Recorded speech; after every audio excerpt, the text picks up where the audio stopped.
Where's this shit? Here's another one. Ready? Alexandria Ocasio-Cortez, our favorite, the socialist from Yorktown Heights, she said, quote, I'll try to do a, we're like, the world is going to end in 12 years if we don't address climate change. That's what she said. So what she is saying is we need to have 0 greenhouse gases. We need a full transition off of fossil fuels within 10 years, or else the world will end, or else it is not okay. Nope, she didn't say that. Nope, she didn't say the world will end unless, of course, we do those things. But aiming for that goal is better for the environment, is what she said. I remember the fucking literal thing she was sitting down talking about. And she says in the Green New Deal, I don't think we can eliminate all farting cows. You laughed at that, but that's a true thing. There's no way we can, unless, of course, we walk out there like the fucking Australian emu wars and start mowing down cows. We're not going to eliminate all cows by tomorrow. So, to reduce methane emissions, just don't have any more cows in existence. Like, don't make more cows. Don't give birth to more cows. And first, to do that first, you have to take the population off of beef as much as possible. Or, okay, wait. So this is a couple things you can do.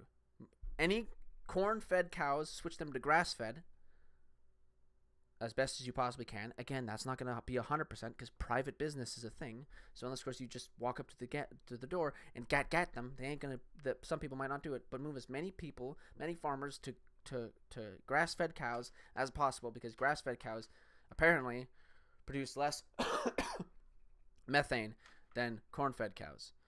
I'll bring up a link if somebody fucking asks for it. But you can Google that. I'm pretty sure it's true. If I'm wrong, then let me know. I'm going to mention that. Another thing you can do is cutting down on beef consumption or beef production. We may be producing too much beef for actually what is necessary. What is necessary, and we should cut down on that. So produce beef to what is necessary for consumption, or what the min-max it, right? So that it's as close to consumption as possible, but also bring consumption down, so that there's less cows, and then after that, don't have as many cows on your farm as needed. Bringing the beef production down to the consuming level, how much is consumed, and then bringing the consuming level down. All of that going down will reduce cow population, because you don't need as many cows if you're not giving out as much beef, and then eventually, over time, we will no longer have cows producing methane.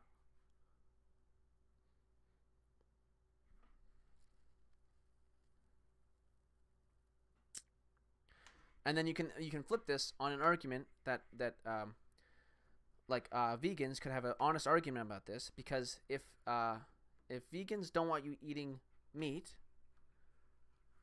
let's say a vegan doesn't want you eating meat for environmental reasons, what are you going to do with the cows that are left? Or no, being vegan for environmental reasons is okay or good, but if you're a vegan because you care about cows or something like that, right? You have a very hard position to uphold, because if you don't want to reduce the number of cows in existence, which you probably do, I wouldn't see why you wouldn't. Now, I'm not advocating for the killing of cows, so just having the numbers reduce over time, change the birth rate, right? I'm pretty sure a vegan would be against that, because they're against artificial insemination. So yeah, okay, never mind. That might have sounded confusing, but it worked out in my brain. So yeah. It says it in the Green New Deal that that she's advocating for 0%, but she's fully aware that we'll never get to 0%. She's not going to walk up to your face, Michael, and ask you to fucking stop shitting right now for the rest of your life. Fuck, dude. Okay, where was I at? I don't know. To have children. That's what she said. The world will end, or else it is not okay to have children. That's what she said. The world. Oh yeah, she actually didn't say the world was just going to end. She said that if we continue right now and don't make radical change, the world will end.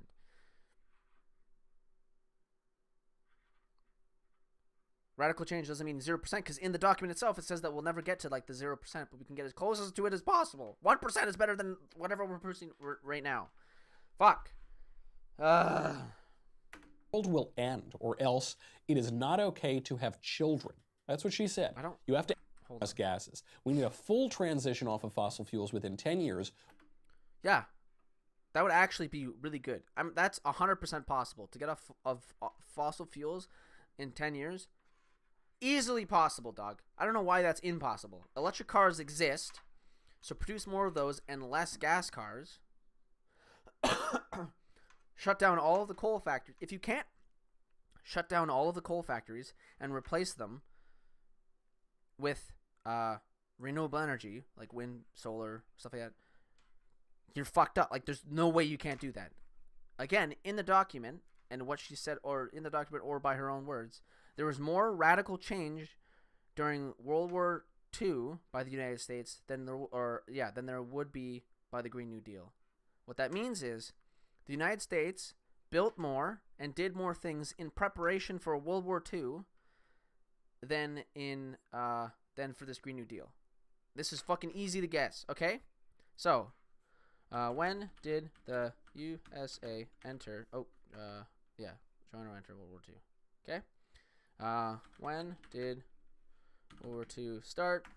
It's like 39. Okay.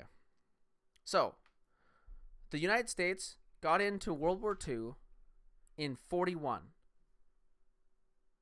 Two years. Okay. So, we can ignore the past military infrastructure from World War I because we can kind of, I think, it's like we can kind of just substitute that with our current infrastructure of solar power and renewable energy. Okay. If the United States got prepared for World War II in 2 years, I think we can get off coal and fossil fuels in 10 years.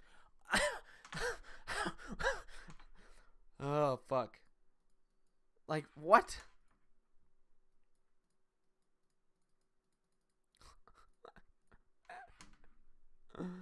Oh, fuck. Like, if we could build a nuclear bomb from scratch in 3 years, basically, right? Wasn't that basically it? They come up with the idea.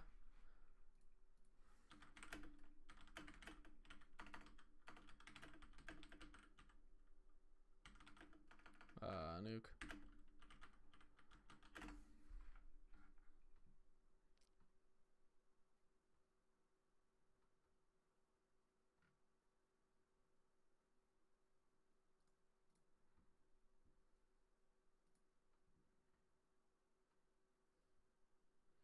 Okay, so 1933 is when the first ever documentation, like, or concept of a nuclear chain reaction, right?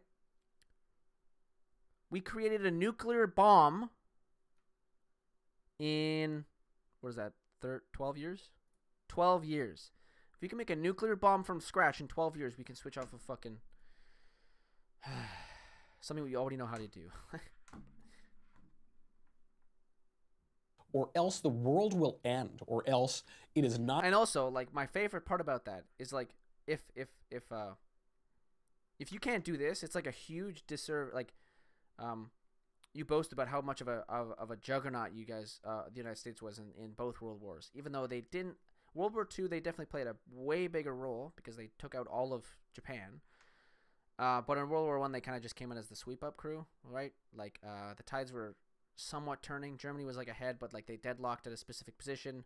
And United States joining World War I was just was kind of just the confirmation of the end. It kind of just confirmed who won, but it's not like the United States won it, if that makes any sense, right?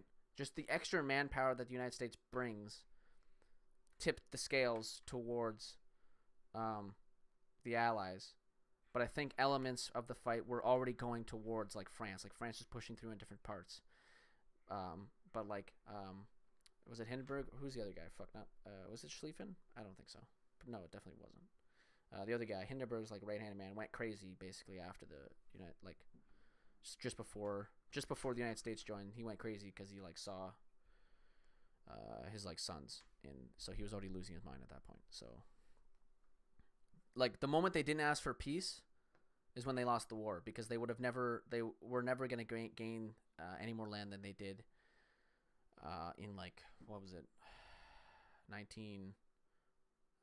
14? I don't know. Wait, World War One.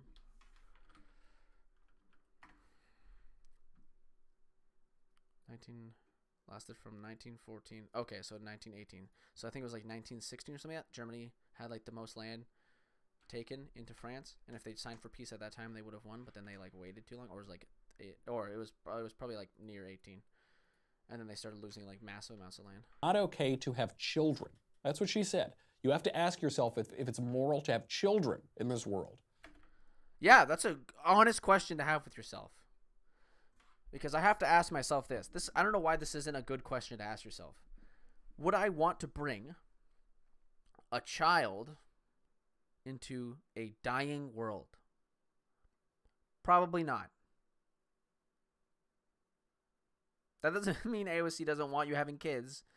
That just means it sucks that we're in. Let's go over this again. Years, or else the world will end, or else it is not okay to have children. That's what she said. You have to ask yourself if it's moral to have children in this world. Yeah, you should ask yourself if it is. If you know the world's gonna end in 10 years, if you know that and you have a child, it's probably an immoral action. I would chalk that up as being immoral. You actually I would chalk that up as you essentially murdering your own child because you brought them into the world, a world that's gonna end. Like, how's that fair? Right? So that's why it's a very fucking reasonable moral question to ask yourself. Do I want to bring a child into a world that might end, or is going to end, depending on how like the climate and stuff like that goes, right? Huh? Yeah. Like if I know there's an impending nuclear war, I probably won't have kids. Like if it's really close to that, like there's a lot of tension, I probably won't have kids because I wouldn't want to bring a child into a fucking disaster, right? Why would I? And what did we learn from federal filings? She's a hypocrite. She doesn't practice what she preaches. Ah, fuck, here it comes. She drives a car, boys. I mean, she can't advocate for climate, for clean energy because she drives a car. I mean, you don't really practice what you preach either. I mean, okay. So Alexandria Ocasio-Cortez lives in the city with the greatest subway system in the world. And according to her federal filings... Oh, is it actually? Oh, this is actually a better video than the other fucking return. Best subway... Oh, right there.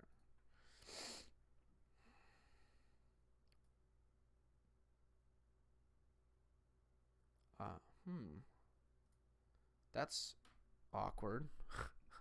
Wait, is it? Okay, 10s. Okay, 10. Okay. I was about to say. Let's go to 1. Hong Kong. London. Oh. Fuck. Wait. Hold. Paris Met. Hold. New York. Oh, wait. Okay. London.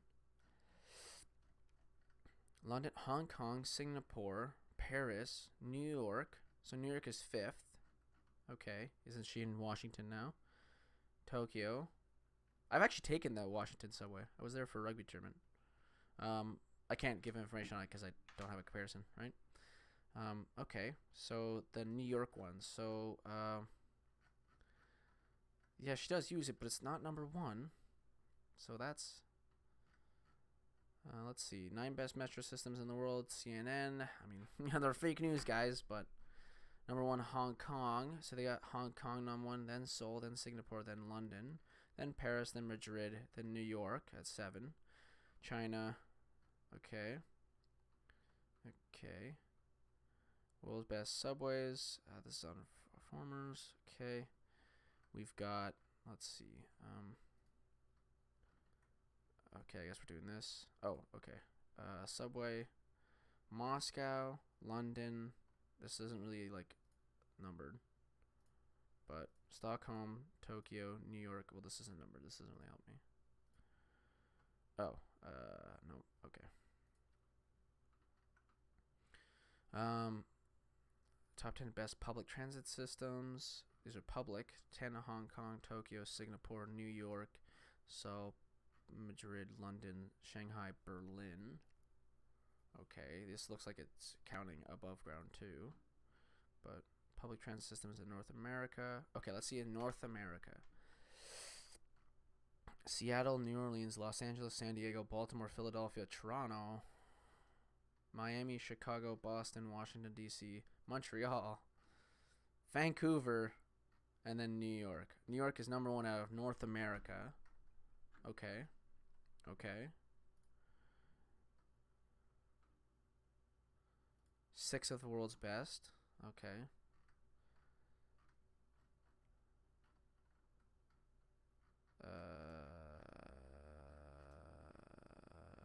That's not really a great list.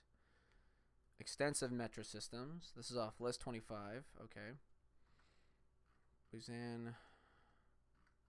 Let's go. Let's just go. Oh, fuck. I hate this.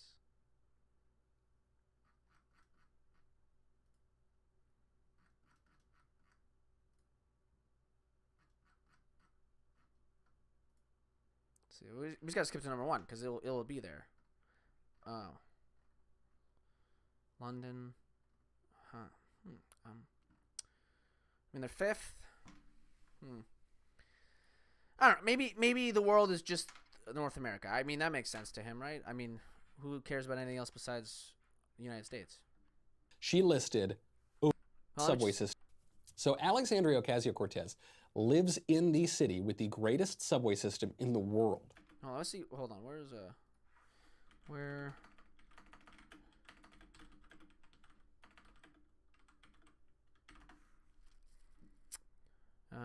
Until age 5. That's not what I care about.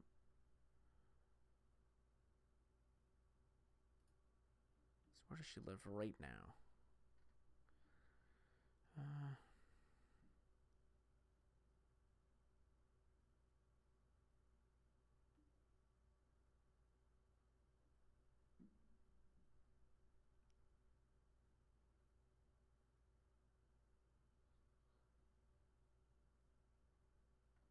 What the fuck is this?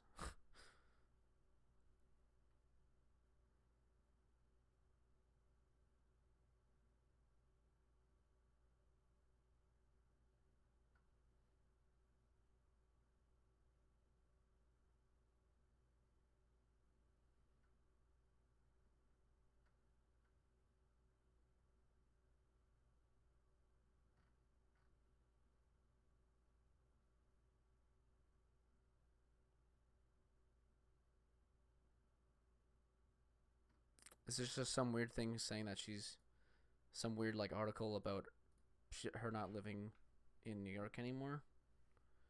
Even though she's a congresswoman, so isn't the majority of her work in Washington?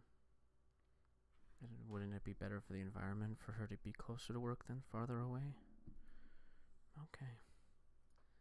And according to her federal filings, she listed Also, New York isn't even top. Okay.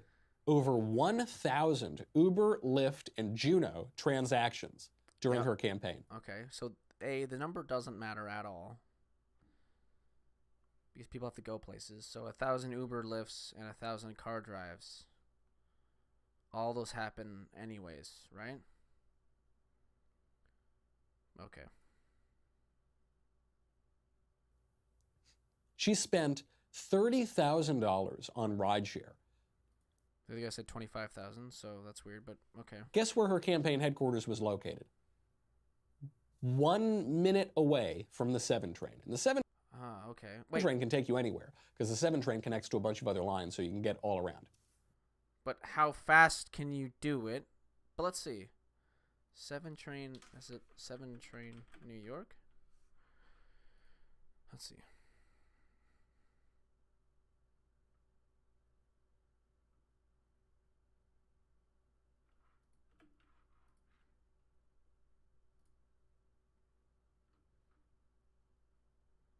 So that's the 7 train.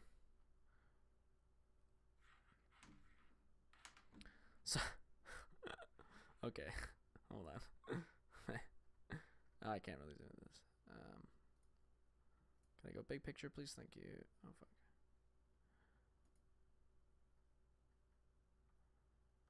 So her place is apparently 7 minutes away from the 7 train. So let's say it's over here in Manhattan.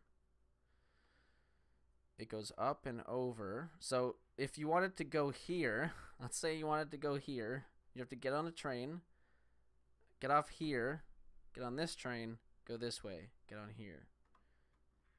Okay? Or you just take an Uber. Get there faster and on time. She's a congresswoman. I think she's kind of busy. If you want to go here, you have to take line 7 to here to here. Not bad. Not that bad. It's pretty good. It's not number 1. It's pretty good. But also, you could just Uber. Yeah. I think it's faster. She lived a 1-minute walk away from the 7 train, and she spent 30 G's on rideshare apps. To put that into perspective, Max Rose, who's another... Okay, the price doesn't matter at all. Why is the price a thing? What? Fuck. ...freshman Democrat from New York. If she spent 130 G's, there's no difference to, like, your point at all, besides it being a number that I guess some fucking retards will attribute some negativity to, even though, like, there's no... The money doesn't matter. He only spent $6,000 on rideshare apps, and he only spent them on 329 rides during his campaign. So she used way multiple... only spent them on 3 in New York. He only spent 6,000. Max Rose, who's another freshman Democrat from New York, he only spent $6,000 on rideshare apps, and he only spent them on 329 rides during his campaign. So she used way multiples.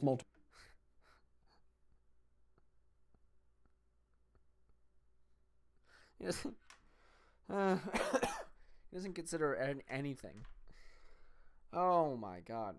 Okay, so why did she take more rides? Maybe it's because she's a busier person, or takes her job more seriously, or yeah, like if she takes 1,000 rides versus 500 rides,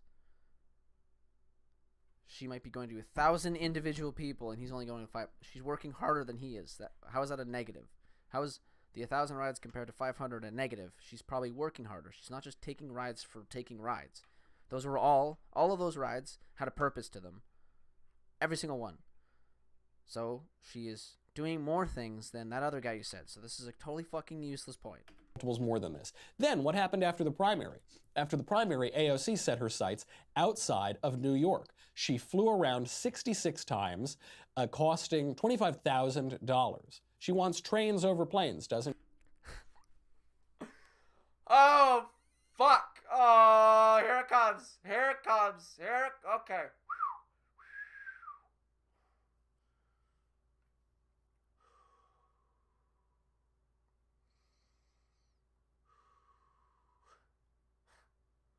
Oh my god. I'm about to fucking do it, dude. I'm about to fucking do it. Okay. What was the point before this? What? Times, costing $25,000. She wants trains over planes, doesn't she? AOC set her sights outside of New York. Yeah, maybe because she's a congresswoman now. She flew around 66 Something that's like national. times, costing $25,000. She wants trains over planes, doesn't she? I can't. Hold on. What's about to happen? Hold on.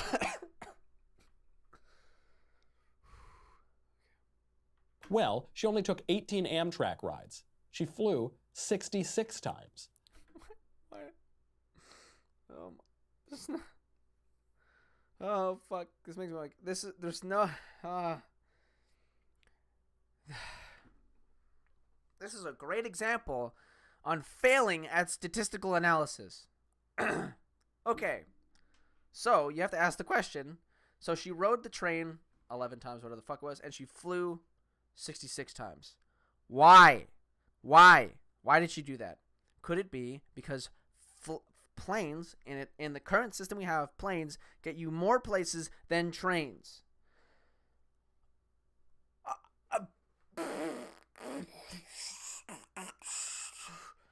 And if she brought her system, it's like, okay, this is his point. His point is basically that she's hypocritical now, and so basically, if you think about it, when trains are around, when her train system is in, she'll still fly, even though it's fucking like clearly not. There's currently planes.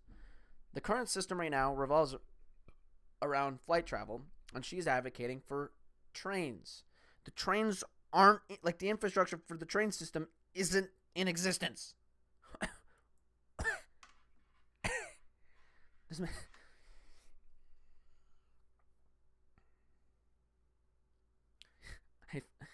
Oh fuck! I want to kill myself. I gotta keep like, lowering my voice. I keep on hitting the yellow zone. I don't know if it's like peaking my mic or not.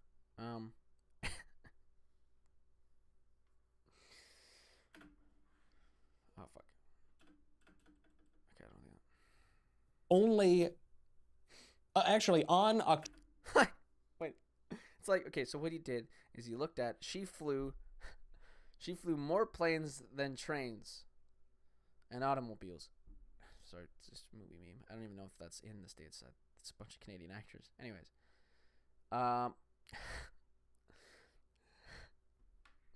she flew more planes than trains. Therefore, she's a hypocrite. Or the planes get her to where she needs to go and not the trains. October 12th, 2018. Like, he's not asking at all. Obviously, he wouldn't. Why would he ask the question, why is she taking more planes than trains?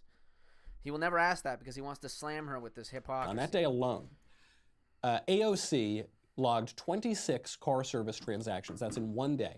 And what I'm pointing out here. Okay, why? Why did she log those car service things? Why? Why did she do it?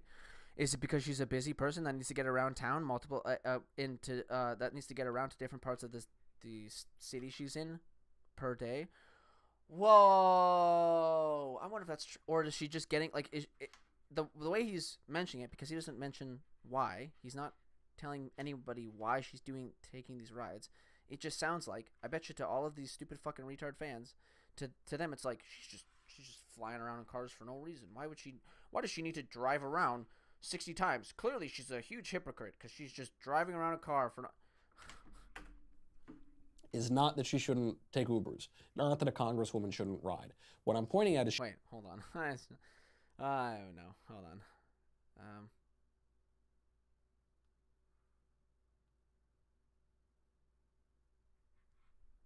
she doesn't believe what she's saying. She is a fraud. You're not taking the train system that you advocate for that isn't in existence yet? Hypocrite. It's like, huh.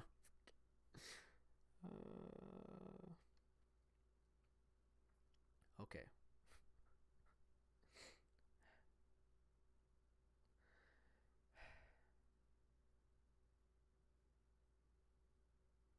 How does he think change happens? How do you, like, okay, if I right now, no, I can't use the communist participating capitalist example, because I think that just passes over some people's fucking pea brains.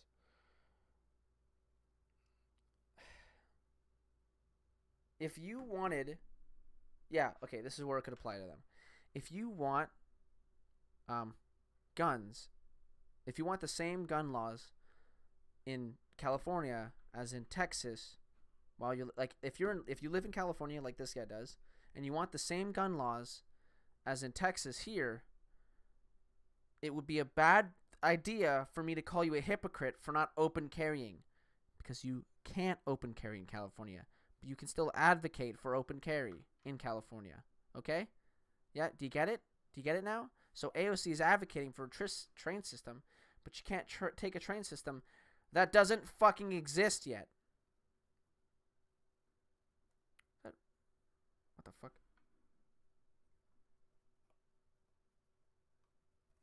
Shit all over my goddamn mouse. Great. Sorry about that. Oh, that's not good. Okay, well, fuck. Start ripping off this little sticker on the back of my mouse. Anyways. Yeah, literally. Okay, sorry. Back on the point I was making. If you're in California and you advocate for open carry, I wouldn't be calling you a hypocrite if you weren't walking around in California with a gun hanging out. Because you can't do that in California. So how do you get that? You advocate for.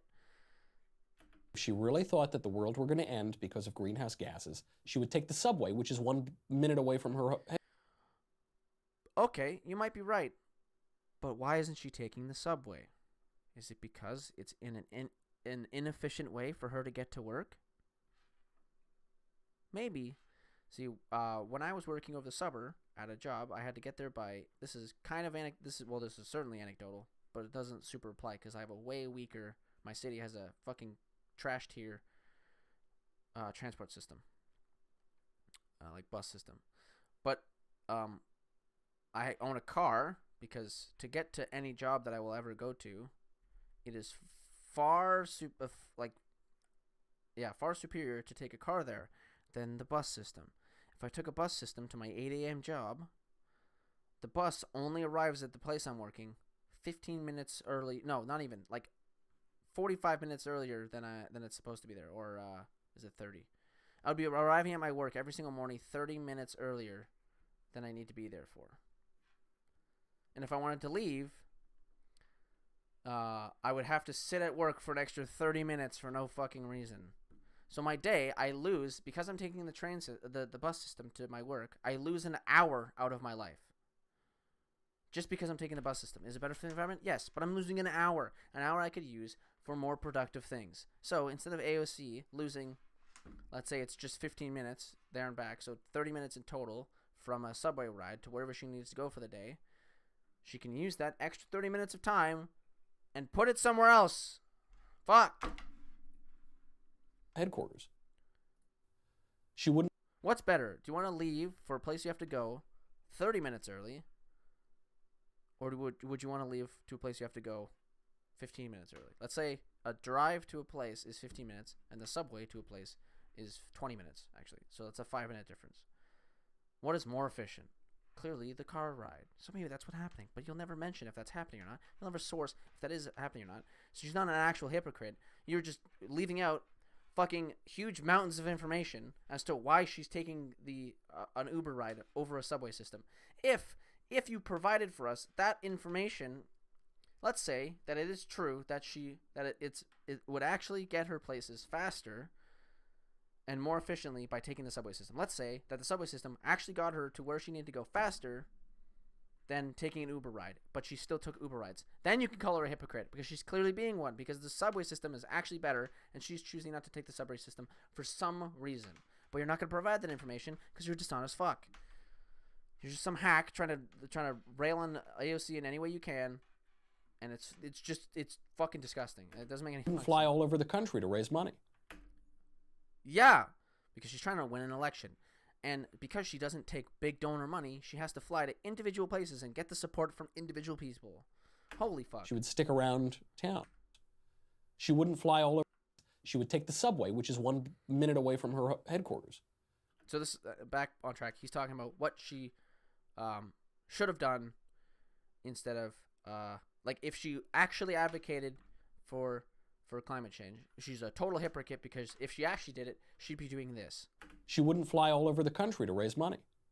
Why wouldn't she? How do you get policy and if you can't get elected? The only way she could get elected is with money. Money is power, clearly, in the States. And the way she raises the money is through individual donations from individual people. So the only way to do that is to fly to these locations and get votes from those people and talk to those people. Unlike fucking Hillary Clinton's, Donald Trump funded himself, but still counts because he's got big money. Anyone who receives big PAC money, they don't have to worry about this because they could just get $1 million check for some fucking random company that will come to them. She has to actually fly places and talk to people to get their vote or to get their, and she wants to. She's working hard. That's why she's taking the plane. Fuck. She would stick around town. What she is saying. Why would she stick around town? That sounds like a fucking disgusting idea if you're a congresswoman. Holy fuck. That's like saying, oh my, imagine that. Imagine she gets, she's the president. She's like, oh, I can't leave the White House because it would burn fossil fuel. Like, how fucking retarded would that be? Is do as I say, not as I do. Greenhouse gas. Um, no. It's more like the Green New Deal is let's push for this, not do as I say, not as I do. Because she would take the train system if that system existed. She would take the I'm going to assume that she would take the metro system if it was a more efficient way for her to get to work than Uber. If Uber had electric cars, she would take Uber, but they don't, and the subway system is ineffective, I would assume. Gas is for me, but not for thee. Except for the fact that she's not walking up to people and talking like this. She's not actually going up.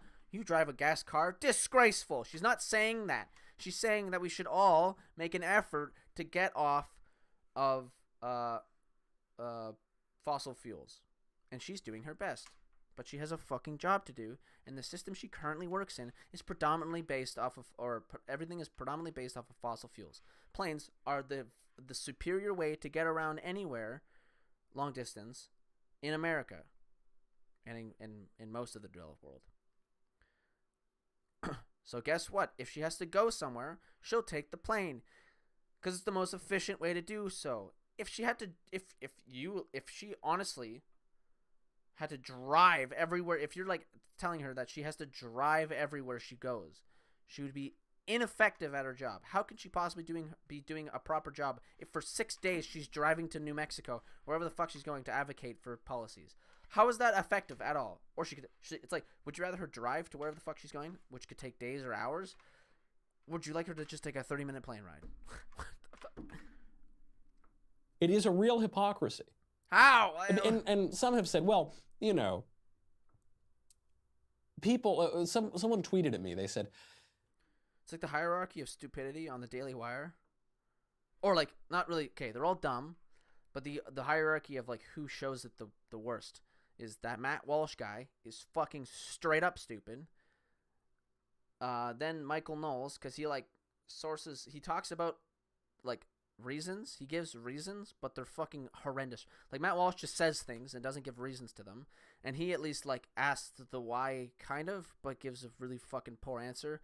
And then maybe Andrew Klavan, he just kind of seems like a contrarian kind of. I haven't seen like too many fucking god awful videos from him, but it could just be that he's like the safety net, that if everyone else fails at something, at least Andrew Klavan's there being like the fucking middleman so that their business stays alive. Maybe that's like his role, because like it every time I watch Michael Knowles, it makes me feel like he's literally just there at this job to be the radical guy, to be the fucking crazy Looney Tune, to try to bring in any of that crowd. And then there's Ben Shapiro, who tries to do kind of like everything, or he's like he's the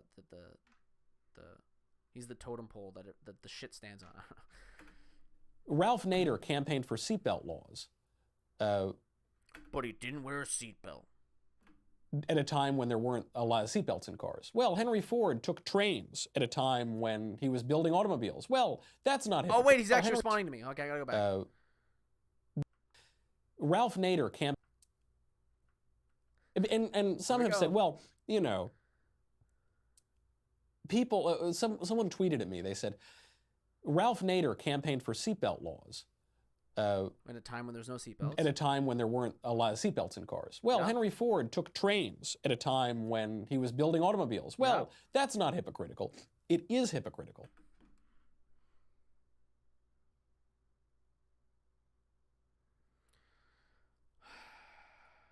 It's not, but let's just go right to the hippo.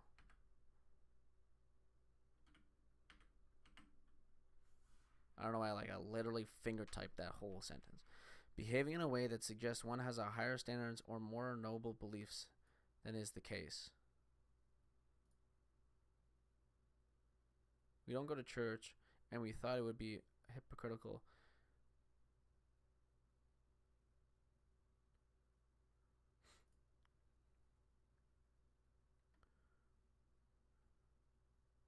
Hypocritical as being used less.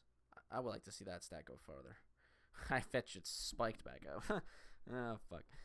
Behaving in a way that suggests one has higher standards or noble beliefs than is the case.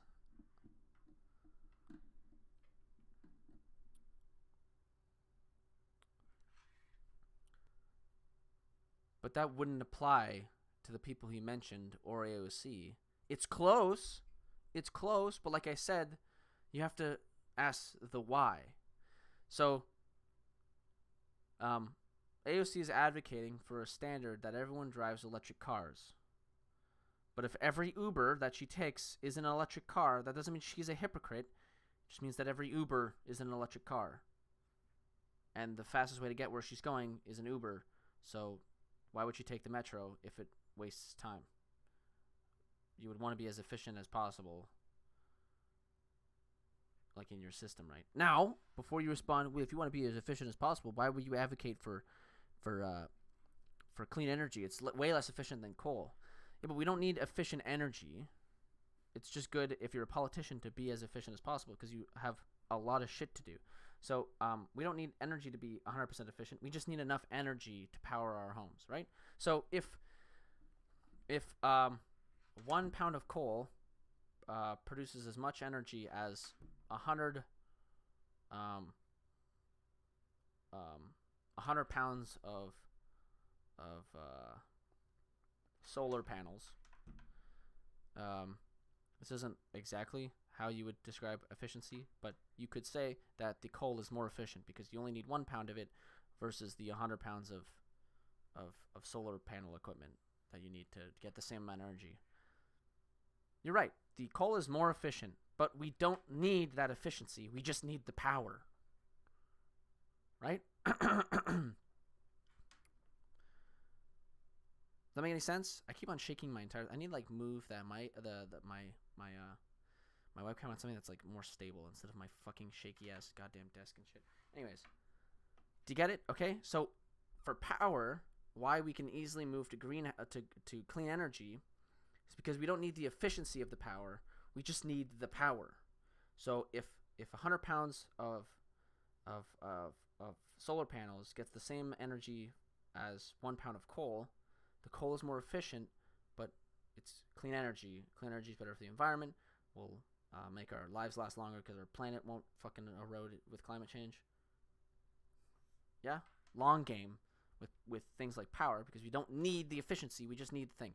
So now with AOC, since she's a politician, a person who wants to talk to as many people as possible, right? If you're trying to get votes or if you're trying to pass policy, you need to speak to as many people as possible. As many politicians, as many. You can apply this to business people too. If you want to sell a product, you have to talk to as many people as possible. If you have a phone case that you want to sell, you have to go out and talk to as many people as possible. How are you going to do that? Is the 15-minute car ride, Uber drive, going to get you talking to more people, or the 20-minute train ride? Yeah? So now you're losing 10 minutes of your life. 10 minutes that you could be spending talking to other people. Okay? Get it? Yeah. Hopefully you get it. Go watch like a fucking Gary Vaynerchuk video. Like he explains that a million times. I don't even like Gary Vaynerchuk that much because sometimes I feel like he doesn't. It's like a magician doesn't give away his own tricks, and I feel like that applies to him. Why would he just give you all of the answers for how to make a bunch of money? It would take away from his money.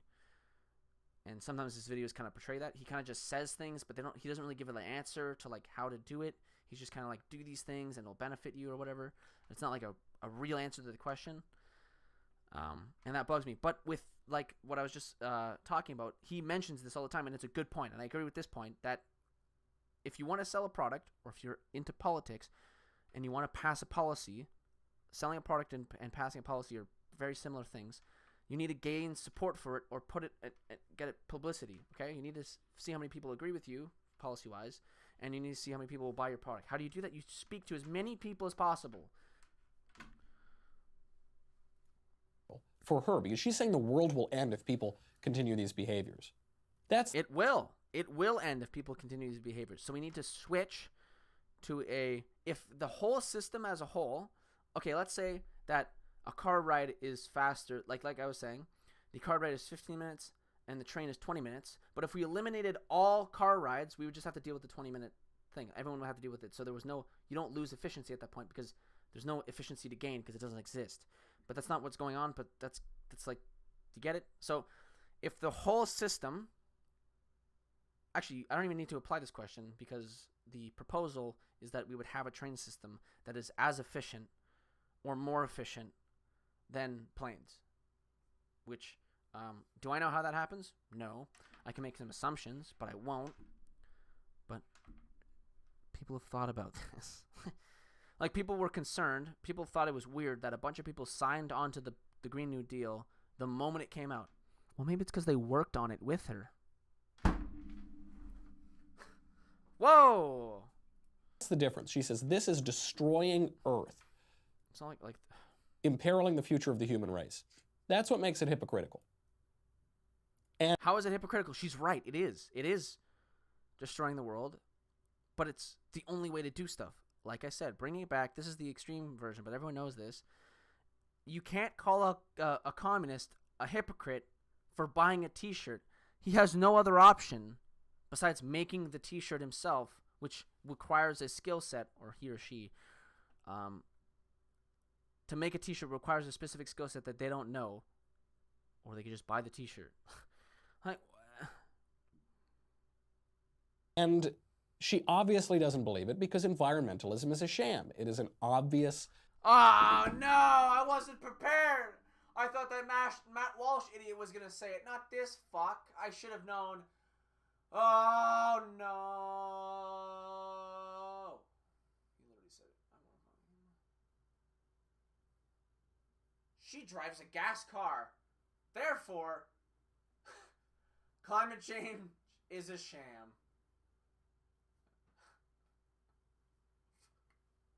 How do you drive a point through that thick of a skull? How do you do it? How do you fucking do it? I think it's impossible. Fuck me. Like, how do you fucking exist? How are you an influential person in this world? How are there people that actually agree with this fucking garbage? Fuck, like, it's straight up, it has to be, this is the only explanation, ignorance, basically, right? But it's not, it's really fun. It's not like, what the fuck?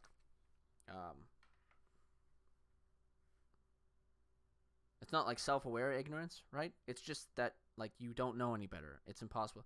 Like, if you told this to if you taught this kind of thinking to a 5-year-old, they will believe it because there's no other thing that they could believe. Because they've only been taught, like, if you teach a 5-year-old to kill people, the 5-year-old will kill people because you haven't taught, like, when they're 20, they'll kill somebody because you haven't taught them to do anything else besides that, right? Okay? So that's the only way I can think of people are actually fans of the Daily Wire. It's because they haven't been taught, like, what an actual good argument is. And I can apply this to myself because I wasn't a fan of the Daily Wire. I never really liked them, but I fell victim to some of the stuff of just ignorance, right? Like, just not knowing the full story, basically, not questioning it properly, I just did, like, quick Google searches to, like, disprove a bunch of this stuff. Clearly, some fucking retards aren't doing that. 1.3 people aren't doing quick Google searches on anything he says. Power grab. Now. But why is it how is it a power grab if she's really not, like, what power is she grabbing? She's not making a lot of money because she's taking the congressional paycheck, and the only money she's ever receiving is from individual donations, and it's illegal for her to spend any of that money. So the only money she has is if she's power grabbing for wage, sure. If she's power grabbing for $175K a year, it's a pretty weak power grab. This is to make AOC probably not the worst. She even had that whole video on being the bad guy. She would be doing those things instead of the Democrat congressman these days, because she is not explicitly defending killing babies after birth or condemning, probably not the worst is to make AOC probably not the worst. It is an obvious power grab. Now, this is... See, here's another thing that, like, you have to ask yourself, if it is a power grab, what is the power she's trying to grab? What is it? What? Where? How? What power? What is she reaching for? If it's a power grab, what power is she reaching for? Doesn't make any sense. Like, climate change is a power grab. How? Why? Who? What? Where? When? What power are you reaching for? Power to put windmills places? What kind of power is that? Power to have electric cars? Is it just the power to make people do things? Because she's not, doesn't appear she's going for that, because she's not like advocating for dictatorial things and stuff like that.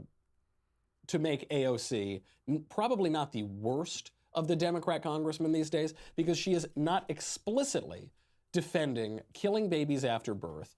Okay, again, here's some nice disinformation or misinformation. Sorry. Is it legal to kill babies after they are born in the USA?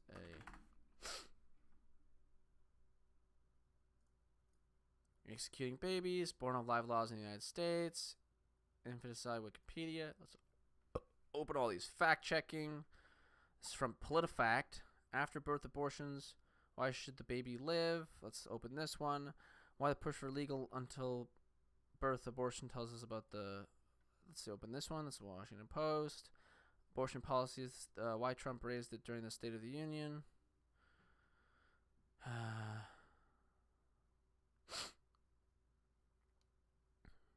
A New York law has catapulted. Let's open this one. New York State to allow abortions up to birth. Addressing New York's new law. Let's open factcheck.org. Okay. So, here we go for reading for the next fucking hour because of one thing he said. So now, because he said this fucking retarded shit, I have to go through all of this garbage to figure out what's actually going on. He should do this and mention a summary of it, but he won't because he's dishonest as fuck. And he has no actual... because the Daily Wire puts themselves in a bubble where they won't debate other people properly. Like, they won't have like a huge one-on-one discussion. Like the Politicon stuff with this guy, like it was topic-based, and they put themselves... anyways, they put themselves in enough of a bubble so that they aren't actually accountable for any of this shit, right? Okay, so so the government is accountable for any actions they do. AOC is accountable by the public. You can go to AOC or other political figures and tell them, hey, I don't think what AOC is doing wrong. What's your opinion? Should you stop it? And then that person will go in and hold AOC accountable for any of her actions. Okay, the public can hold public officials accountable for their actions. Companies, it gets a little stickier. It's harder to hold a private company, accountable for their actions. But the purpose of capitalism is how it works. So the example of this, let's go with the news. If CNN posts a straight up fake story that doesn't make any fucking sense and there's no actual facts behind it, they just posted from their own news source, because we have to ignore if somebody gave them. So let's say a credible reporter who for the last 15 years has been giving them true factual stories, gives them a fake story for whatever reason. He went crazy in his sleep. It gives them a fake story. CNN isn't at fault for that. That reporter is at fault. You have to hold him accountable, not CNN. Anyways, let's say CNN, with full knowledge of them doing this, posted a fake story about something. You know who would hold them accountable? Other news networks. Other news networks would post and make stories about CNN's dishonesty. And people do this with the Daily Wire all the time, but they don't answer. They just block it off. They ignore it and move on. But places like CNN, if they have any kind of spine, will actually respond to these or just put out good stories. But these people are spineless as fuck and will never respond or debate Sam Cedar, Kyle Klinsky, or anything like that. And if they do, then I'll fucking eat a sock, I guess, or something. No, I probably won't. I'll just cheer and... Anyways. Let's look through this fucking shit. Executing babies. Here are the facts behind Trump's misleading abortion tweet. Infants are rarely born alive after abortion procedures. And let's look up what is born alive definition. Let's look up what born alive. The term born alive with respect to a member of the species Homo sapien means the complete expulsion or extraction from his or her mother of that member at any stage of development, who after such expulsion or extraction breathes or has a beating heart, pulsating of the umbilical cord, or definite... Wait, are you really kidding me? Is this what it means? Fuck. Okay, who after such expulsion extraction breathes or has a beating heart, or, it's very important, or, not and, or, pulsating of the umbilical cord, or defined movements of voluntary muscles, regardless of whether the umbilical cord has been cut, and regardless of whether the expulsion or extraction occurs as a result of natural or induced labor, C-sections, or induced abortion. So, if I'm reading this correctly, it sounds like born alive just means that the child could literally be brain dead, but as long as it has a beating heart or breathes. So the child could literally be brain dead. It doesn't apply. If the child is brain dead, they're still born alive. And what's if I'm brain dead, kill me. You're dead if you're brain dead, by the way. You're not coming back from being brain dead. So, Born Alive Abortion Survivors Protection Act. Again, if a child's brain dead out of being... Senate Democrats this week blocked the bill for researching a vote, and President Trump responded with an angry tweet.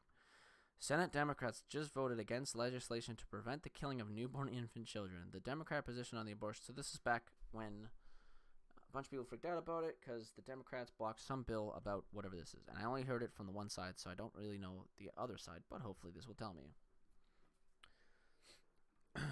So, they don't mind executing babies after birth. Okay, so now you have to figure out, is this fucking true? This is the President of the United States tweeting this out. Directly. This is not some dude vetting his tweets. He's actually straight up tweeting out this shit. So, you would assume that this is real because, or it's honest because it's the President of the United States. He should be honest to his population. Let's see if it is. I need water, dog. Okay, I'm gonna get water first. Hold on. Water and milk,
why not?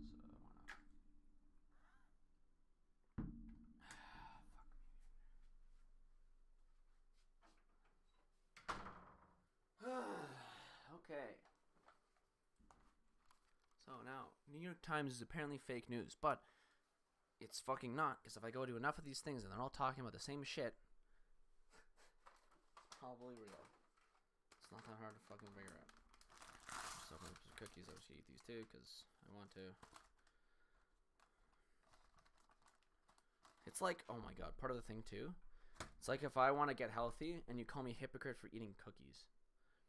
If I'm burning more calories than I'm consuming of cookies, I'm not being hypocritical. I would be hypocritical if I said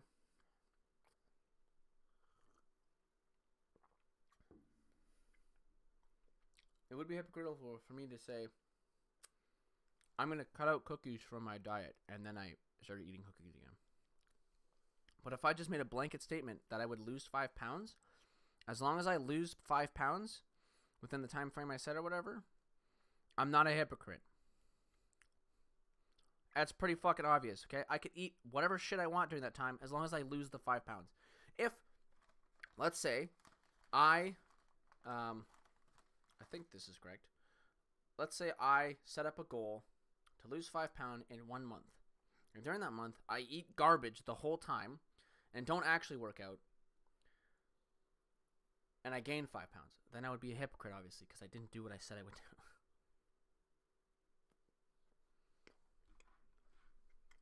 Or I would be more of a hypocrite if I told my friend to also do it. Like I said, I gave a plan to me and my friend. Hey, let's work out every day and lose 5 pounds by the end of the month. I lose 5 pounds at the end of the month, and then for the next month, I just ate shit and didn't go to the gym. That would be hypocritical. But if I just say I'm going to lose 5 pounds at the end of the month, but I still eat cookies and I still lose 5 pounds, I did it. I did. I'm not.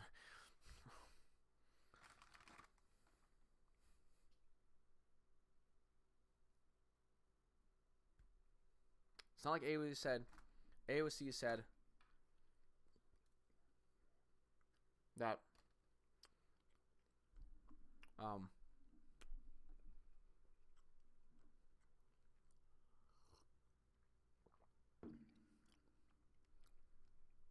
cars are bad for the environment, which is true. So we ought to drive, or we ought to just take the subway and only the subway. And then she drives. That would be hypocritical, but that's not what happened. She said, cars are bad for the environment. We should do our best to not use the fossil fuels that are burned when driving a car. So basically, like, try to do your best to not drive a car. I think she's doing her best.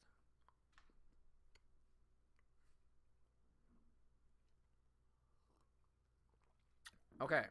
What will the bill do? The bill that was proposed and denied by the Democrats. The bill would require doctors to use all means available to save the life of a child born alive after an attempted abortion.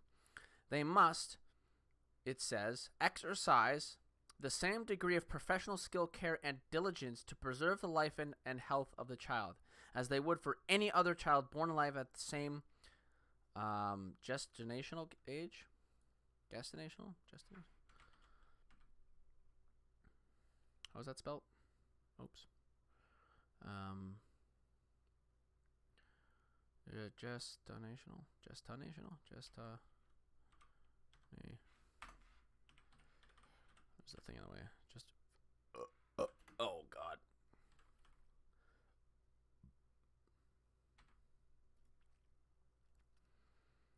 The one hand typed that. Gestation. I 100% Googled this word before. The same gestational age. Senate Ben Sass, the Nebraskan Republican who is the author of the bill, had called it an infanticide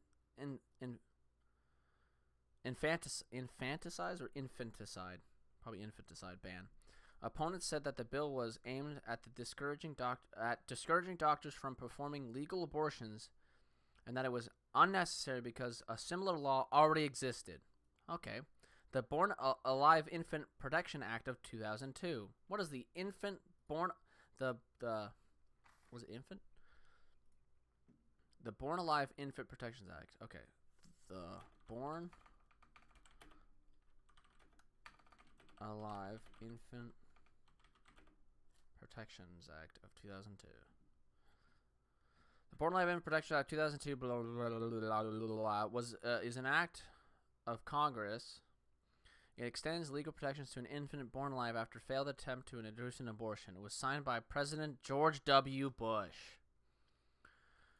I don't even need to read that because it was a Republican who signed it. So, why did they backslash it? Because a similar bill already exists. And why wouldn't it?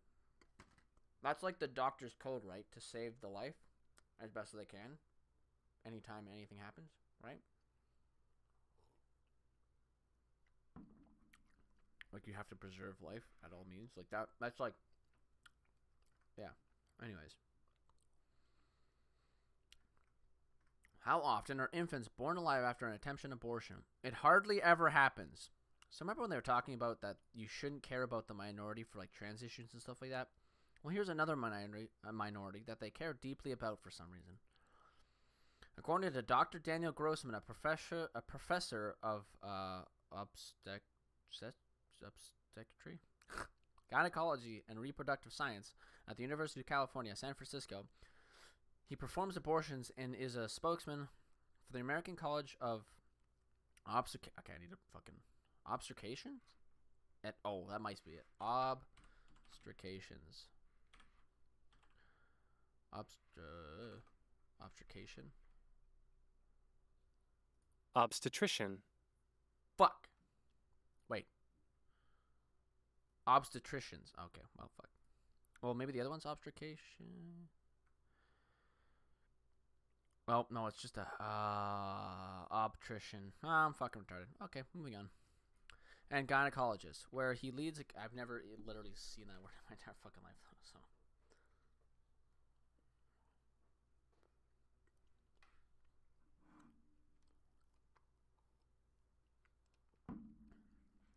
Where he leads a committee on health care for undeserved women. Undeserved. A healthy fetus becomes viable, potentially able to survive outside the womb, the meaning for viable, at about 24 weeks of pregnancy. What potentially? So viable doesn't actually mean that it will come out. It means that it's like above 50%, right? Is the ratio? It is above a 50% chance of. I don't even know if that's viable. Maybe viable is like above 70% chance of survival. Unpresently, only about 1.3% of abortions in the United States in 2015 were performed in or after the 21st week of pregnancy. According to the Centers of Disease Control and Prevention, less than 1% of all abortions are done after 24 weeks, and many are performed because the fetus has a fatal condition or the pregnant woman's life or health is at risk, at severe risk. So where's this massive fucking goddamn murder of children? I want to fucking kill myself.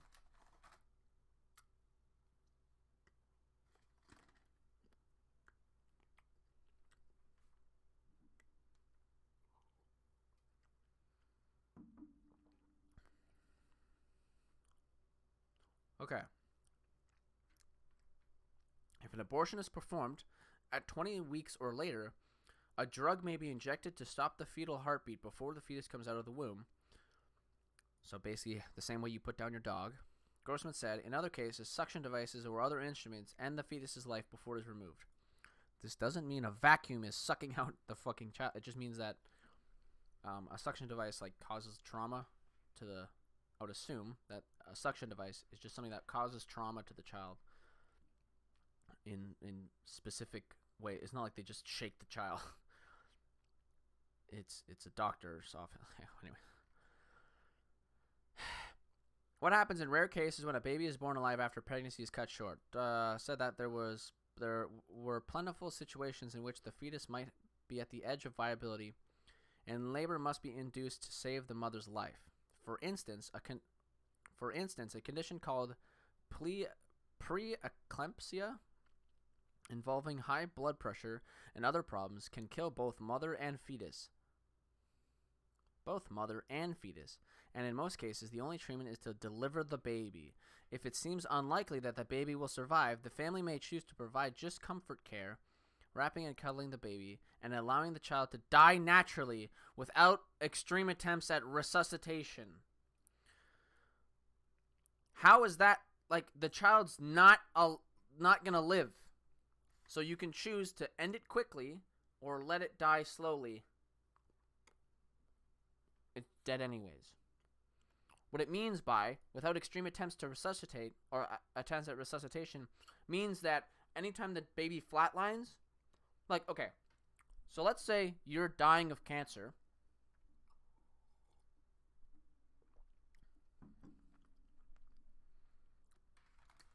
And anytime you get close to dying or you straight up flatline, they bring you back to life.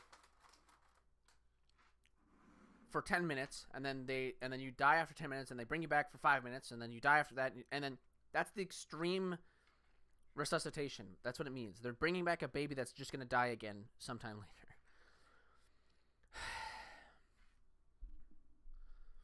Like when Steven Crowder yells that wrapping and cuddling a baby and then murdering them is what's going on. That's not what's happening. The baby's gonna die anyways. Fuck. Like, what do you not understand about this? The bill would force doctors to resuscitate such an infant. So the child is dying. Let's apply this to you. You are dying of cancer. And you can't speak or whatever. You're in a coma, something like that. Or you're not in a coma, you're just sleeping. And you flatline in your sleep because you're dying of cancer. Would you like the doctors to use some extreme fucking measures to resuscitate you? Or would you like the doctors to let you die because you're going to die anyways? That's what's going on here. The difference is that the child itself can't consent to this. Or can't agree or disagree with it. So it's up to the parents. Like any situation. Fuck. Or it's up to the parents and the physician. Because the physician has to confirm that the child's actually going to die anyways.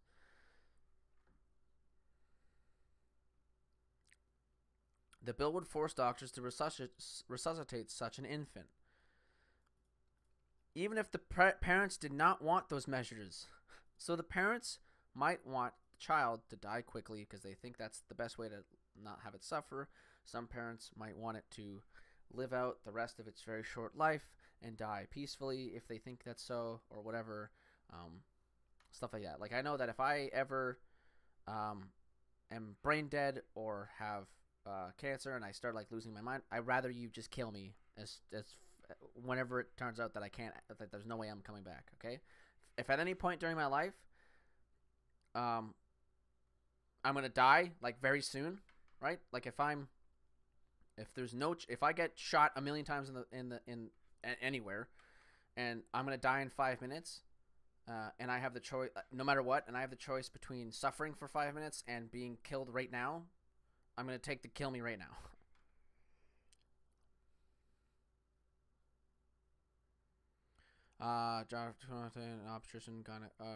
Obstetrician. I already forgot the word. Gynecologist who is a fellow of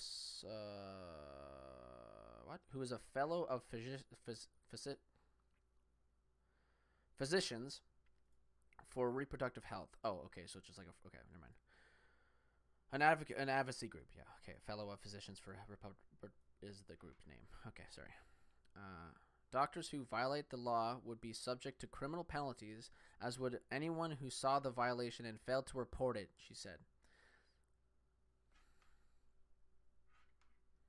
So there's a suffering child dying in front of you, and you don't let it die, you could get fired, and anyone who sees it could get fired or in trouble or fined. Criminal penalties. Not even just well, I'll leave it up to. I'm not sure if criminal penalties would apply to just a fine, right? Anyway, Dr. Grossman said that medically every case was different. There isn't a bright line. He said no one could say we would always. Oh my God, no one could say we would always do this at one gestational age and do something else at another gestational age. It depends on whether the fetus is already compromised. Compromised meaning dead or going to die, close to death, dying.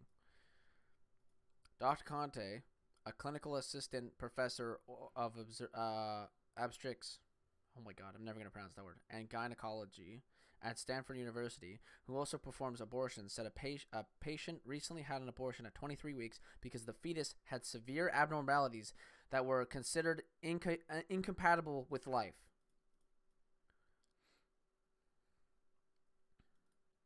Now, if you only take out this part, severe abnormalities, you could twist those out of context words and say oh, he's trying to kill kids with autism. But this part of the sentence is very important.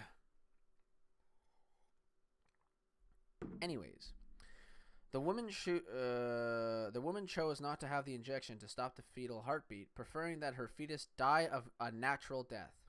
The death occurred, so the baby was dying. She opted to not kill the baby faster, but let it die on its own. The death occurred during the procedure before the fetus left the womb. So it just died in the fetus. He had not, had it not, she added, comfort care would have been provided. So if the baby is dying, so in this case, I think,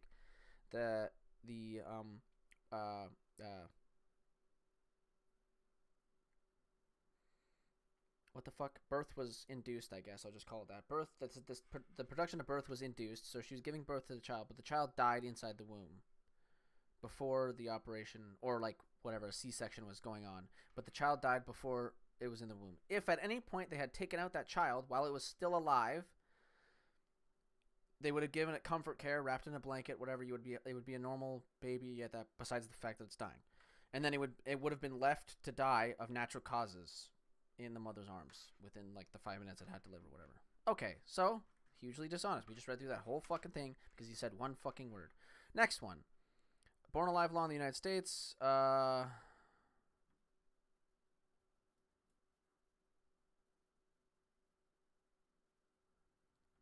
Homicide. Okay, fetal homicide laws in the United States. Places that consider abortion homicide, I think, is what's going on here.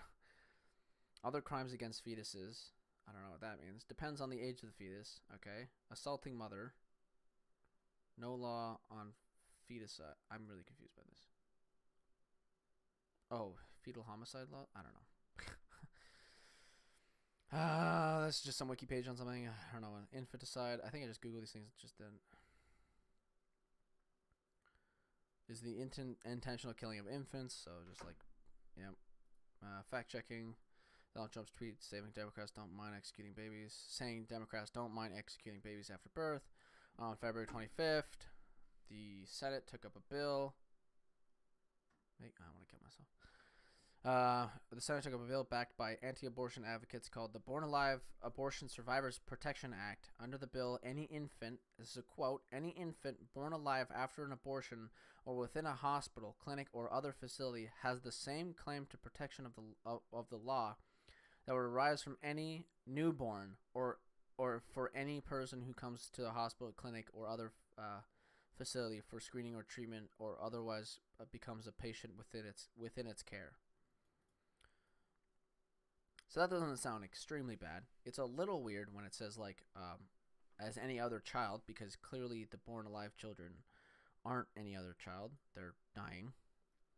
And same thing with like other, even though it's like not in like other patients in the hospital, the ones that aren't dying, right? So like if you get shot in the arm, a born alive child would get the same attention, I think would be the right word, as a person who got shot in the arm, basically meaning that like the physicians will do everything in their power to keep you alive, resuscitating you in each and every flatline.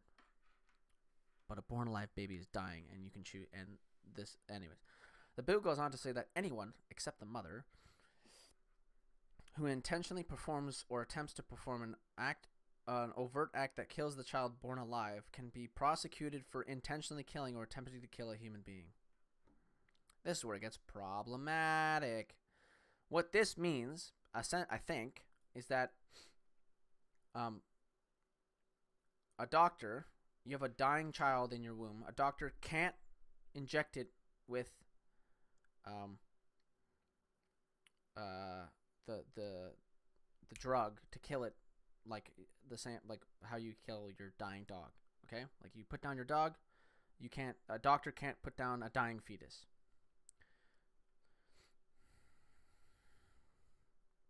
Because then he would be prosecuted for intentionally killing or attempting to kill a human being.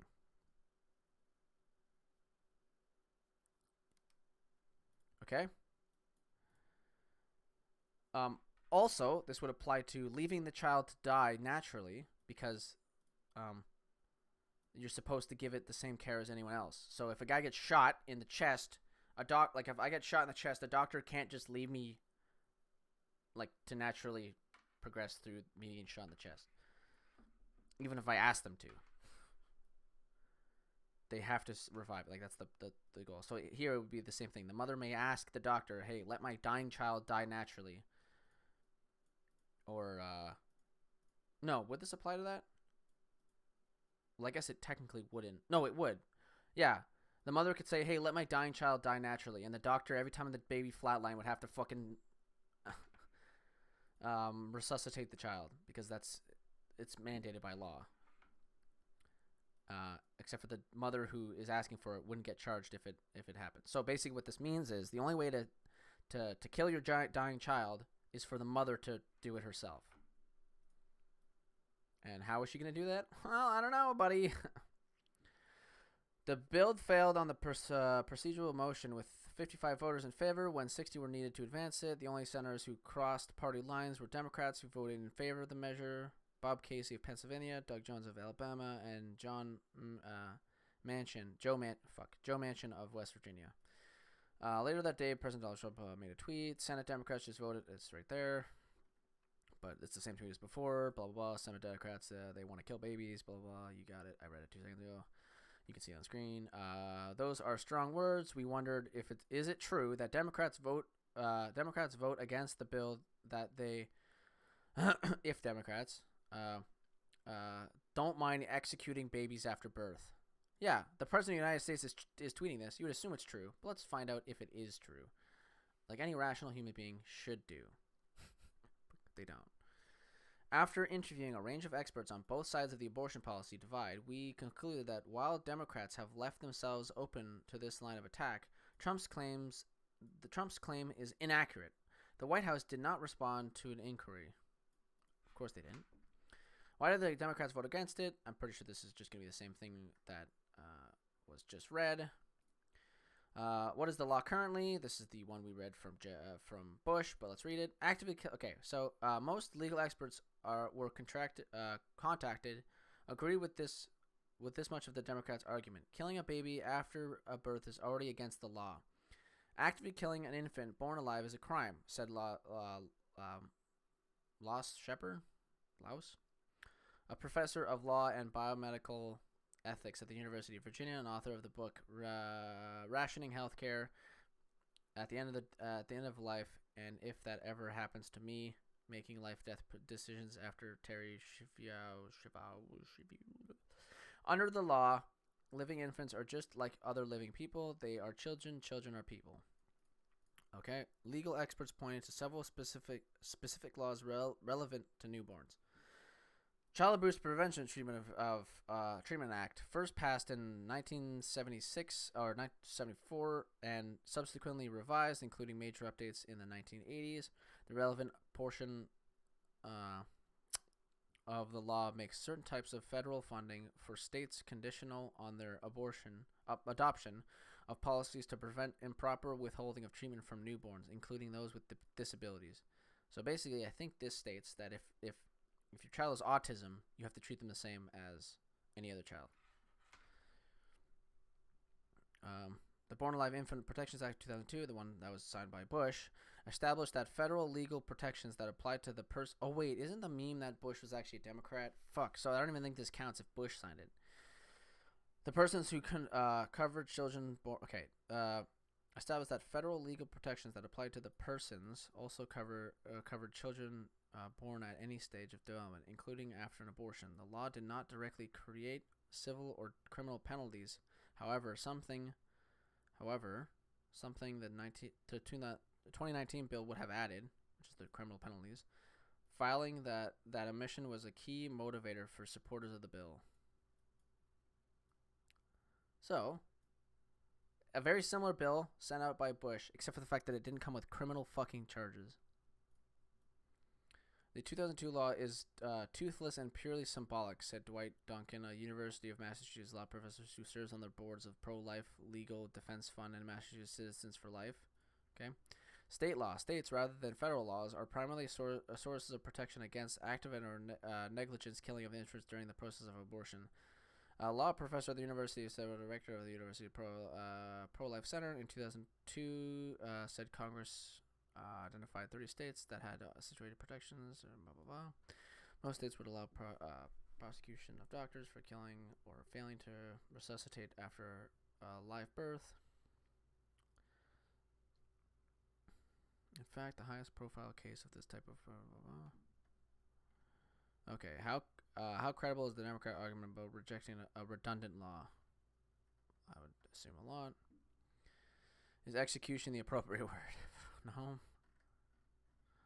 Really. Trump said that Democrats' position, there's a little question that the vote in the Senate bill was uncomfortable for Democrats. They effectively voted against a bill whose principles they said they support, arguing that the bill would be redundant because those principles are already enshrined in law. However, Trump's overreached when he described Democrats as tolerating executing newborns. Okay. After birth abortion, why should the baby live? I don't know. What the push for legal until birth abortion tells us about the abortion debate. Most people don't employ much clear reasoning about abortion. Purists on both sides have clear consent positions derived from the first principles and are willing to accept the uncomfortable result of taking those principles to their logical conclusions. Non-purists are much more apt to rely on the I know it when I see it approach. Definitely yes to the abortion for 14-year-olds raped by their fathers. Definitely yes to abortions for 14-year-olds raped by their fathers. Definitely no to adult women who didn't bother to use contraception during consensual sex and delayed aborting until the 8th month. Yeah, those are very clear, obvious things. But I bet you this bill is the middle. Oh my God. Let's read. As for the cases between those extremes, it's preferable not to think about them. Far easier to coast on benevolent assumptions that pro-lifers will make adequate human exceptions. That pro-choicers will opt to protect viable infants. That women won't abort without due consideration for the potential life growing inside them. Welcome to the messy, illogical, middle of the abortion debate. Perhaps better called as the muddle. That's good. I like that one. Republicans have had some embarrassing moments in the recent years when hardliners talk to explicitly about their purist vision, horrifying the muddle. Now pro-choicers are having a similar moment, thanks to the events in New York and Virginia. New York State last week passed a law that would allow doctors, if Roe v. Wade were overturned, to perform an abortion right up to the point of birth. So, okay, this week in Virginia, a similar bill proposed by the Democrats was tabled in committee. During a legislative hearing, Del Cathy Tran DeFarfick admitted that yes, her bill would allow a doctor to perform an abortion after the mother had gone into labor, a position that Democrat Virginia Governor Ralph Northam bizarrely and ineptly decided to defend in a radio interview.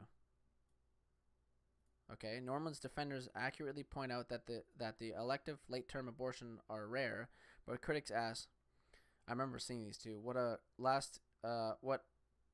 with at least equal merit, what medical conditions required crushing an infant's skull rather than delivering it via C-section? C-section.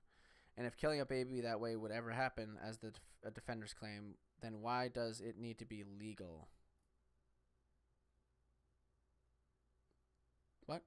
Northum's defenders accurately point out that the elective late-term abortions are rare, but critics asked with at least equal merit, what medical conditions require crushing an infant's skull rather than delivering it via C-section, and if killing a baby that way would never happen, as the defenders, then why does it need to be legal?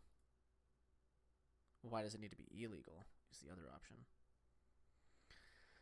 No one has framed a good answer to that, because what I suspect is to be the true answer risks getting them into trouble with the muddle. Despite 50 years of Our Bodies Are Alive chants, abortion was never primarily about a woman's right to control her body. It was about her right to control her reproduction, which is not quite the same thing.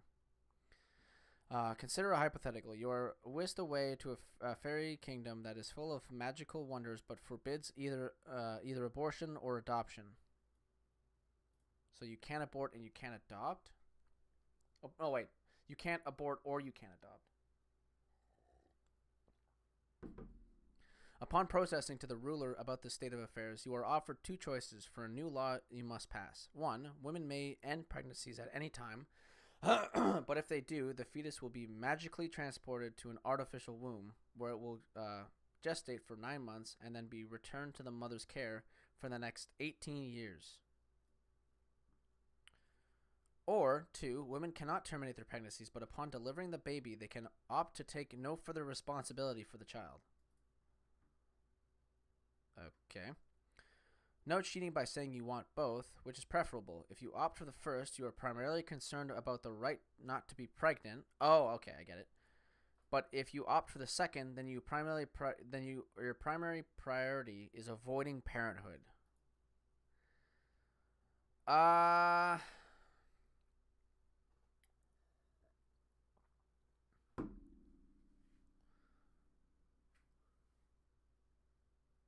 Yeah, to an extent.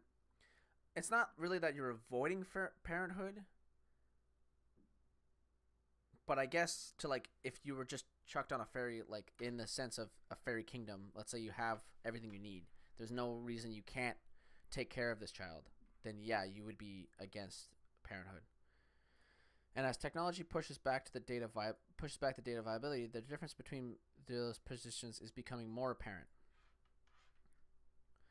Some pro-choice purists have always been comfortable confessing, at least in private, that their highest priority is the right not to mother.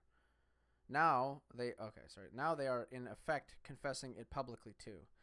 But this raises, although I could see the argument because, well, I guess not really, because you're supposed to pay child support if you just up and leave, right? Okay, so anyways.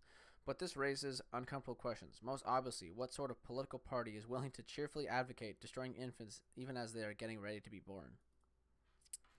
So this is where it gets sticky. You have to find some weird middle ground. Because let's say Ben Shapiro has his way and you can't have an abortion. What do you do with all those children that will be born to mothers that don't want them, / mothers that can't afford them, / all those things? Will you advocate for a substantial adoption agency? Probably not, because you're a bunch of fucking retard conservatives. I would rather, because of like when viability rates become like when it's basically impossible for a child to die in the womb, I would probably advocate for getting rid of abortions because there's no need for them, obviously. But I would need to see a system like a exceptionally nice system for adoption, because it's true that some parents are unfit for parenthood. Doesn't matter that they don't want parent; they're straight up unfit for it.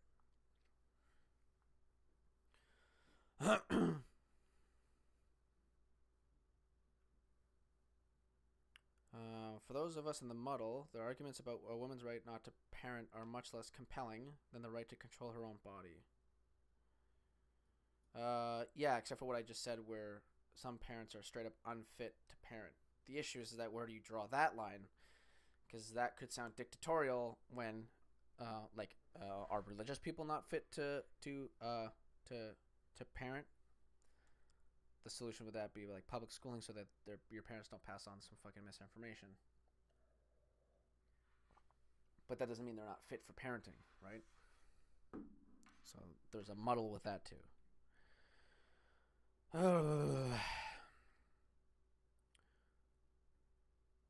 Okay, less compelling, the right to control their own body. Luckily, there are other ways to avoid parenthood if you're not ready.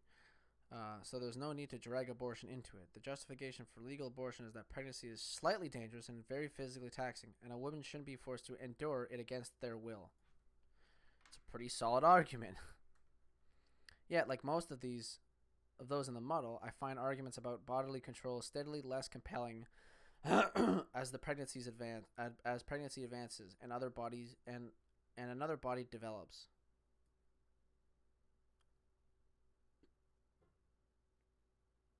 Yeah, because you grow an attachment to it, basically. And also these arguments for, I think it was basically mentioned a thing like enduring it against their will. If we ever invent a an artificial womb, then you don't have to endure it. You could just take the fetus out, put it into an artificial room, and it will grow in your living room, I guess. Which has its own claims to bodily integrity, and so, like my fellow muddlers, I'm eventually willing to say, enough, you've gone too far. I suspect I'm not the only one in the muddle who wonders today whether the pro-choice movement will ever be able to say enough. I'm confused. She didn't really give a side. I don't know if she's... It didn't really mention the law. Okay, we're going to move to the next one. Ad blocker.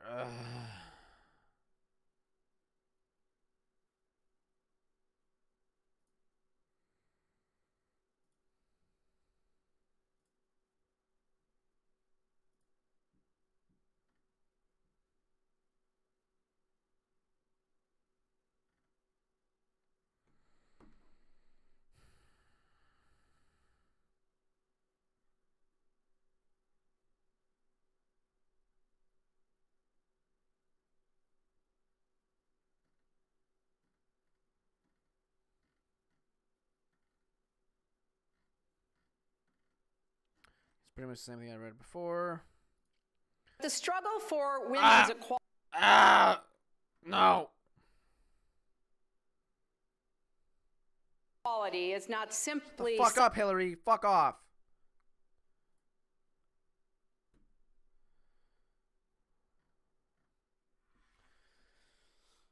What does the law do? Under the New York previous law, which had been placed in the Senate, abortion was legal during the first 24 weeks of pregnancy. After 24 weeks of pregnancy, a woman could only get an abortion if her life was at risk. Newly enacted Reproductive Health Act expands on what's legal after 24 weeks, allowing a woman to get an abortion after 24 weeks if her health is threatened, not just her life, and fetus would be unable to survive outside of the womb. All reasonable. The new law also moves abortion regulations from the state criminal code to the health code, thereby removing the threat of criminal prosecution for medical professionals who perform abortions, and it allows nurse practitioners, physicians, assistants, and licensed midwives, in addition to doctors, to provide abortions. Democratic lawmakers had attempted to pass such a law for years in New York, but it previously failed to pass the Republican-controlled state Senate. In November, Democrats won back control of the state Senate for the first time in nearly a decade, and New York Gov. Andrew Cuomo, a Democrat, vowed to take the opportunity to broaden the reproductive rights for women. Why does it matter? So, this is just normal. If this is what's going on in New York, oh God. New York State allows abortion up to birth. Isn't this, like we read in the past, only if Roe v. Wade gets overturned, which it hasn't. I don't want to do this. Addressing New York's new abortion law. Full question. Does New York law allow full-term abortions? See? Oh, fuck. Reproductive Act was signed by Democratic Governor Andrew Cuomo on January 22nd, the anniversary of the landmark Roe v. Wade's Supreme Court decision that guaranteed a woman's right to an abortion. It's a measure that abortion rights advocate in New York have long sought to pass, but could previously get what the law says. Okay, let's read what the law says.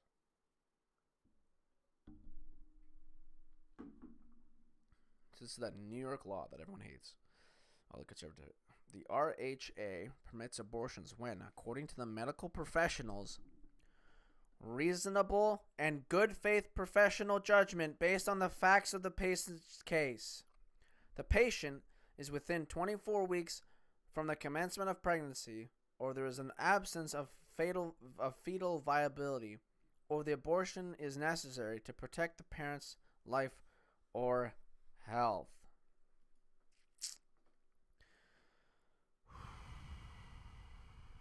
I don't even think I need to read the rest. Oh, God. Because that was literally... And we've gone over this a million times. Basically, it's what's already been in the laws for so long, but it was blocked on the state level by Republicans. Or condemning the Jews. Oh, the Jewish